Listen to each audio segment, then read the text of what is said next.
Баяғыда Құдай қосқан екі көрші болыпты. Екеуі де бір ауылдан шыққан жас аралықтарда құралпылас замандастар екен. Балалары да бір мектепке барып, үйдің алдындағы кішкентай аулада бірге ойнайтын көрінеді.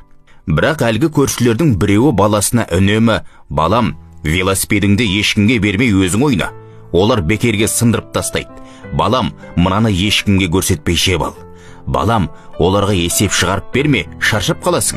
Түскі асыңды өзің же. Қарның ашып қалады, олар өздері алып жесін. Ойыншықтарыңды ешкімге берме, ертең таппай қаласың" деп отырады екен. Ал екінші көршісі керісінше 7 жастағы ұлына үнемі: "Балам, мектепке тамақ сатып алсаң, қасыңдағы досыңа да бөліп бер. Кішкентай болса да жесін. Саған қарап қызығып қалмасын.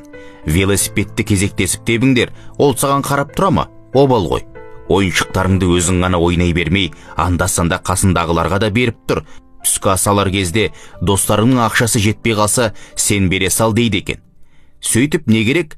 Әлгі екі көршінің балалары ер жетіп, өз қолдары өз ауыздарына жететін жасқа келеді. Екеуі де оқу бітіріп, бір әулетке ие болады. Қызметке тұрады. "Балам, велосипедті кезектесіп тебіңдер" деп үйреткен әкенің баласы айналасына сіңімді, туыс туғанына қайырымы мол, жұғымды жігіт болады. Әріптестері елгезектігі, мәрттігі, кіші пейілділігі үшін сыйлайды. Ал әлгі "Балам, ешкімге көрсетпей жеп ал" деп тәрбиелеген әкенің баласы қара басының қамын күйттегіш, ешкімге пайдасы жоқ, сараң, әр нәрсеге сынғыш күйгелік болып өседі. Біз бұл мысалдан не аңғарамыз?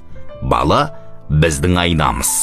Біреудің бүгінгі бейнесі кешегі үйіңдегі тәрбиенің жемісі. Біз қоғамды өзіміз жасаймыз, сондықтан болашағының баянды болуын қалаған ел ұрпағының ұлағатты болуына мүдделі болуы керек.